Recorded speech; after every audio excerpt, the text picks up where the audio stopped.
প্রধান উপদেষ্টা ডক্টর মোহাম্মদ ইউনূসের সাথে বৈঠক করেছেন ব্যবসায়ী নেতারা।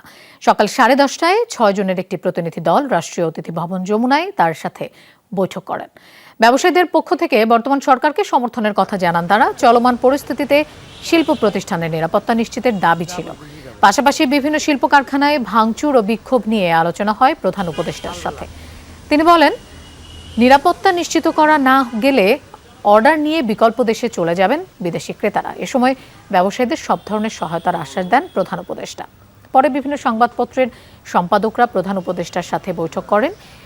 ওই আলোচনা চলাকালে সংযুক্ত আরব আমিরাতে ছাত্রদের অভ্যুত্থানে সমর্থনকারী 57 প্রবাসীর শাস্তি মওকুফের কথা নিশ্চিত করেন প্রধান উপদেষ্টা। শ্রীলঙ্কা আবারও রপ্তানিতে শীর্ষে। তিনি জানান, তাদের শিগগিরই দেশে ফেরত পাঠানোর নির্দেশ দিয়েছেন প্রেসিডেন্ট শেখ মোহাম্মদ বিন জায়েদ আল নাহিয়ান। গতকালকে পরশুদিন যেভাবে আঙুল লাগাচ্ছে, এরা কিন্তু আমার কোনো শ্রমিক না, এরা বাইরের লোক, বহিরাগত। কারা এটা আমরা জানি না, কারা এটা করতেছে। এটা এমনও হতে পারে যে এই সরকারকে একটু ব্যতিব্যস্ত করার জন্য, বিব্রত করার জন্য কিছু লোক এটার পিছনে আসে, থাকতে পারে। তো আমরা বলছি যে সব দিকে আপনি দেখি বিবেচনা করে আপনার ল এনফোর্সিং এজেন্সির সাথে কথা বলেন। প্রধান উপদেষ্টা ডক্টর মোহাম্মদ ইউনূসের বাসভবনের সামনে আছেন আমাদের সহকর্মী তাহিদ মিথুন। আমরা তার কাছে যাচ্ছি, আজকের কর্মসূচি সম্পর্কে জানবো।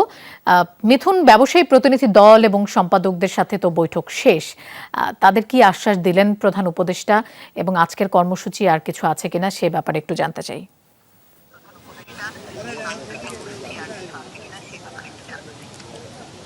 লোপা, এই মাত্রই আসলে প্রধান উপদেষ্টার সঙ্গে যে সম্পাদকদের যে বৈঠকটি, সেই বৈঠকটি শেষ হয়েছে। আপনারা দেখতে পাচ্ছেন সম্পাদকরা রাষ্ট্রীয় অতিথি ভবন যমুনার ভিতর থেকে তারা ইতিমধ্যে বের হতে শুরু করেছেন এবং বৈঠকটি প্রায় সকাল 11:30টায় বৈঠকটি শুরু হয় এবং 11:30টার পর থেকে দীর্ঘ সময় সম্পাদকরা প্রধান উপদেষ্টার সঙ্গে বৈঠক করেন। বৈঠক করে তারা এখন বের হচ্ছেন একে একে। এর মধ্যে একটি তথ্য জানিয়ে রাখি যে প্রধান উপদেষ্টা এই বৈঠকে জানিয়েছেন যে বৈষম্য বিরোধী ছাত্র আন্দোলন যখন চলাকালীন সময়ে আরব আমিরাতে যে 57 জন বাংলাদেশি বাংলাদেশিকে শাস্তি দেওয়া হয়েছিল, দেশটির প্রেসিডেন্টের সহায়তায় তাদেরকে মুক্তি দেওয়া হয়েছে। আজই সেটি প্রধান উপদেষ্টা